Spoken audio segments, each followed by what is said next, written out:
I'm talking to the person who's frustrated, not because God hasn't answered your prayers, but because he did, and now you are watching yourself push it away. You finally got the opportunity, maybe the relationship, the clarity, the second chance. And now something inside of you, it's already making the move out. It's already starting to sabotage it. Maybe you don't even know why. You just feel unsettled, maybe nervous, uncomfortable with how good things feel. Now the thoughts start rolling in. Maybe this is too much. I don't deserve this.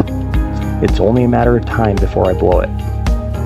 That is exactly where I used to live. I spent years praying for a breakthrough, and the whole time I wasn't being true to myself. I was doing whatever I could to not feel what was going on inside of me. It wasn't that I didn't love God, because I did, but my nervous system was fried. My soul, it was weary, and honestly, I didn't trust peace. I didn't trust consistency. I didn't know how to handle good things without trying to blow them up. So when God did begin to answer my prayers, I didn't know how to stay in it. I know now that I wasn't alone. Because here's the truth, most people, they don't sabotage their blessings because they're weak. They sabotage them because their nervous system never learned how to feel safe with good things. When your brain, when it's wired for chaos, what happens is peace feels like a threat. We call this the blessing barrier. It's when your identity hasn't caught up to the breakthrough that God gave you. And if your wiring in here is still stuck in survival mode, even the answered prayers are going to feel like danger.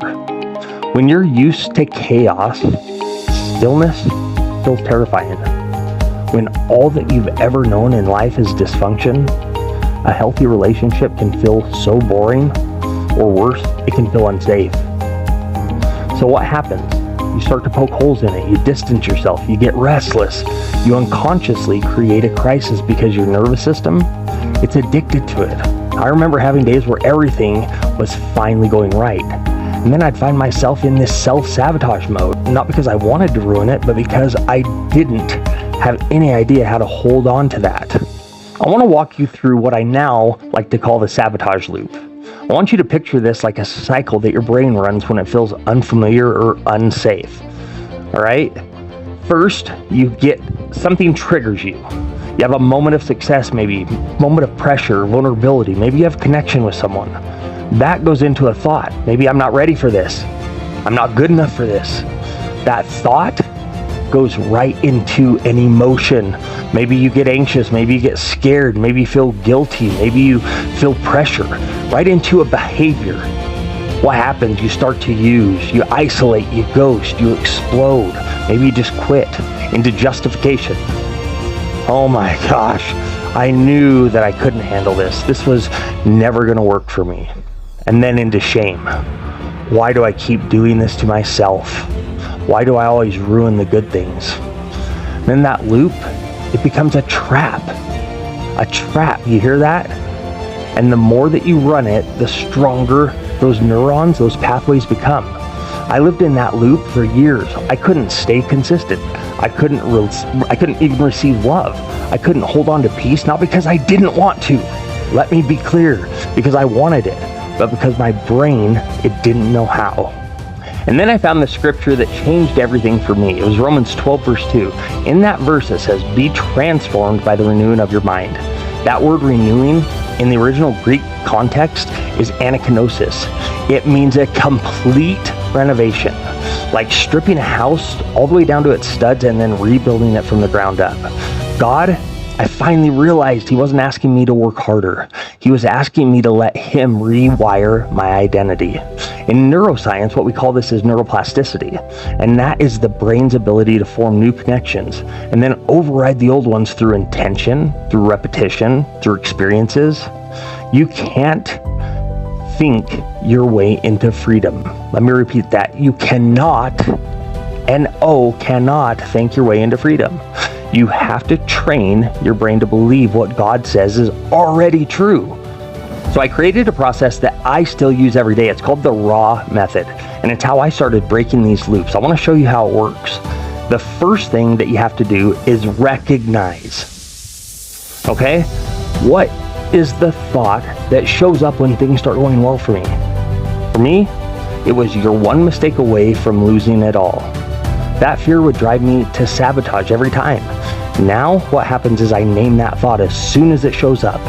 The second thing is you have to align. Does that thought or behavior align with who God says I am? For me, not even close. For you, not even close. That thought aligns with that old version of me, that scared version of me, not the renewed one, not the man that God has rebuilt. Then the third thing that we do is write it down. All right?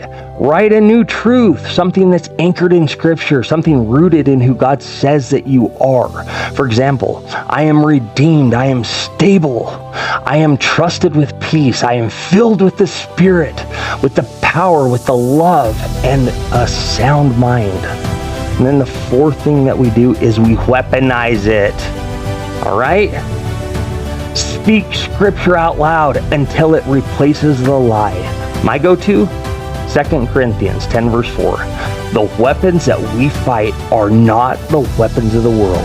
They have divine power to demolish strongholds. Yeah, baby. This is how you fight the old pattern. Not with emotion, but with identity and repetition. So if you're still out there being goofy, not being who God called you to be, I'm not here to condemn you. All right? I'm here to tell you that loop, it can be broken. You don't have to stay stuck. You don't have to keep falling back, but you have to get honest. You have to start renewing this thing right here, your mind. So here's what I want to do this week. Let's catch the loop. When you start feeling it pull you in, pause. Name the thought, speak the truth. Write down what God says. Declare Scripture until your body believes it's safe. You don't rise to the level of your desire. You fall to the level of your patterns. But God, He wants to renew those patterns. He wants to renovate your mind. All right? Not just to get you on the right path, but to make you whole. Let's break the loop. Let's do it on purpose. Let's do it with power. Let's do it with love. Because you're not broken. What's happening is you're being rebuilt. And what you have to do is understand it starts right now.